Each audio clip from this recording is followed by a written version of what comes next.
perhaps the greatest anti-slavery speech of his career, or at the very least, the greatest anti-slavery speech of his pre-presidential career, Lincoln delivered the contents of his famed Peoria speech twice, once on October 4, 1954, at the annual State Fair in Springfield, Illinois, and again on October 16 of the same year in Peoria, Illinois, presenting for more than 3 hours.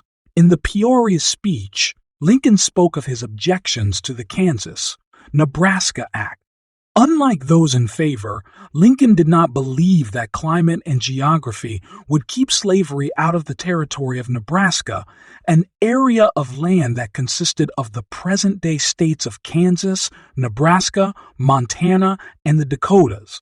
During the Peoria speech, Lincoln also attacked the morality of slavery itself. He argued that as slaves were people rather than animals, they possessed the same natural rights as all others.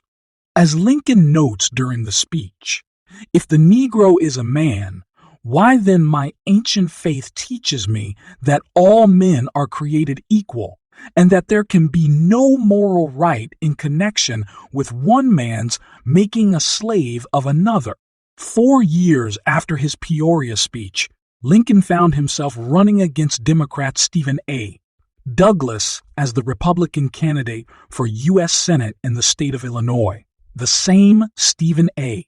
Douglas, who had presented the Kansas-Nebraska Act to the Senate 4 years earlier, delivered on June 16, 1858, to more than 1,000 delegates in the Hall of Representatives of the Springfield, Illinois State House, Abraham Lincoln's house. Divided speech was immediately considered too radical for a candidate for the U.S. Senate.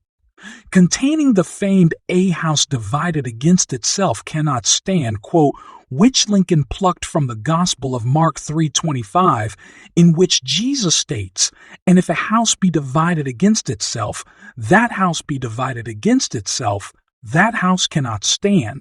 The speech ultimately did Lincoln no favors in the short term with friends, including Lincoln's law partner, William H. Herndon, noting that while the speech showed great morality, it was politically incorrect. Years later, Herndon is quoted as saying that despite Lincoln's defeat in his race for the Senate, B believed the House divided speech helped to make Lincoln president.